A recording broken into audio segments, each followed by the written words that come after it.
আপনার আলী আকবর খিমাতে চলে আসে।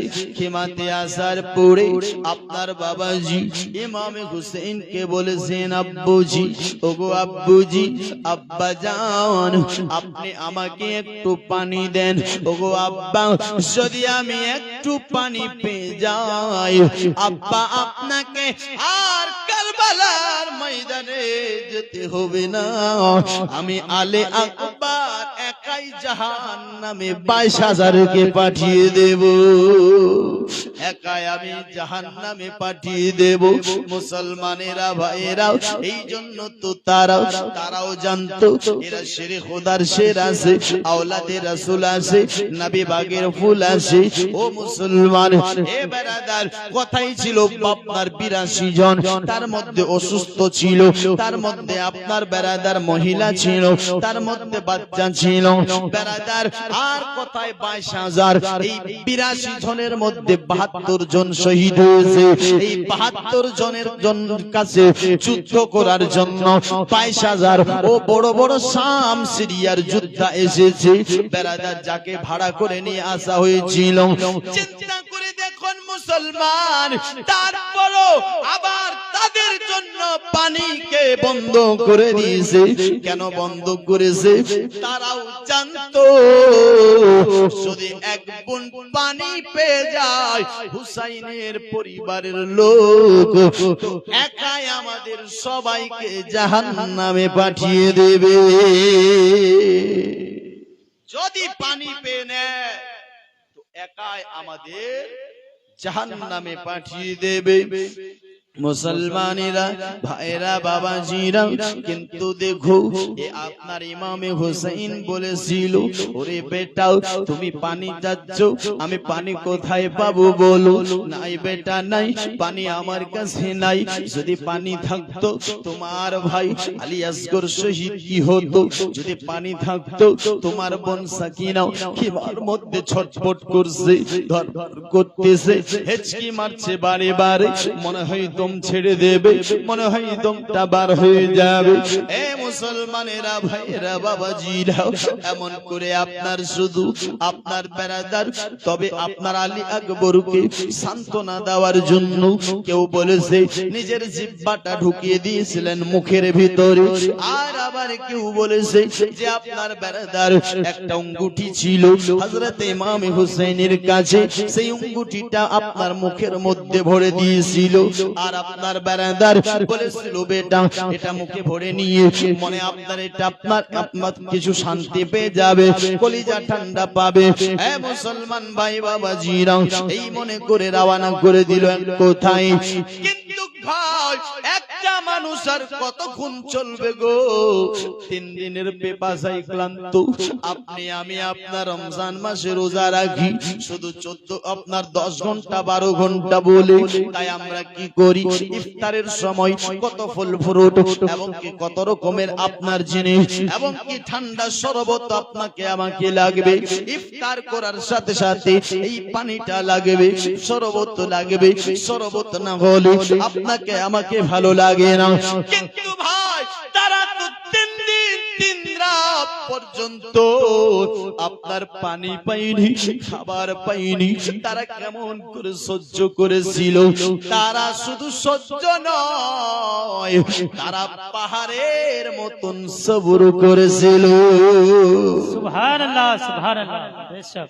তারা অনেক সবর করেছিল মুসলমান ভাই। কিন্তু এই আলী আকবরের কাছে কেউ তো ভিড়তে পারে না। শেষ পর্যন্ত তারা ঘেরাও করে দূর থেকে তীর চালিয়ে চালিয়ে মুসলমান আলী আকবরকে ঘোড়া থেকে ফেলিয়ে দিলেন। আলী আকবরকে ফেলিয়ে শুধু নয়, এ বেরাদার, এই আলী আকবরের চেহারাটা টু কপি আমার নবীর চেহারার মতো ছিল। জোরে বলুন সুবহানাল্লাহ। যার কারণে এরা তো নবীর সুন্নতকেই মিটাতে চায়, এরা তো নবীর আপনার বেরাদার দিনটাকেই মিটাতে চেয়েছিল, যার কারণে তারা এই আলী আকবরের চেহারার উপরে, বডির উপর থেকে ঘোড়াকে দৌড়িয়ে দৌড়িয়ে আলী আকবরকে ছিন্ন বিচ্ছিন্ন করে দিয়েছিল। মুসলমান ভাই চিন্তা করে দেখুন না, এই আলী আকবর ডেকে বলেছেন, আব্বা তোমার বেটার একবার খবর নাও না। ইমামে হোসেন দৌড়াতে দৌড়াতে এসে আলী আকবরের আপনার বেরাদার গোশতগুলোকে কুড়াচ্ছে। জোরে বলো, গোশতগুলোকে কুড়াচ্ছে। চিন্তা করে দেখুন, একজন বাপ একটা সন্তানের কিভাবে গোশতগুলোকে কুড়াতে পারে। মুসলমান ভাই, বাপ বেহুশ হয়ে যাবে, বাপ সহ্য করতে পারবে না, বাপ থাকতে পারবে না। কিন্তু কে আপনার ইমামে হুসেন তো সকাল থেকে, মুহররমের 10 তারিখ জুম্মার দিন সকাল থেকে লাশের পর লাশ ঘাড়ে করে খিমাতে নিয়ে আসতেছে, ঘাড়ে করে খিমাতে নিয়ে আসতেছে। মুসলমান ভাই, এবার 18 বছরের জওয়ানের গোশত কুড়াচ্ছে, নিজের লাশ বেটার নিয়ে আসতেছে। ও ভাই, যাই হোক না কেন ঘটনা লম্বা। এই করতে করতে আরো আপনার 6 মাসের একটি বেটা, যার নাম ছিল আলী আসগর, কি নাম? যার নাম হলো আলী আসগর, 6 মাসের বাচ্চা বেরাদার যে আলী আসগর। আচ্ছা, শেষ করব, বিরক্ত হচ্ছে? আলী আসগর বাবাজি, বন্ধুগণ, ভাইরা বেরাদার, আপনার হয়েছে কি জানো? আলী আসগর আপনার যেন হেঁচকি মারছে বাড়ি বাড়ি। আপনার বেরাদার হোসেনের পরিবারেরা বাচ্চাটাকে দেখে সহ্য করতে পারে না। বেরাদার মনে হয় দম ছেড়ে দেবে। 3 দিন পানি বন্ধ বলে মায়ের স্তন থেকে দুধ পর্যন্ত বন্ধ হয়ে গেছে, দুধ আর আপনার বার হয় না।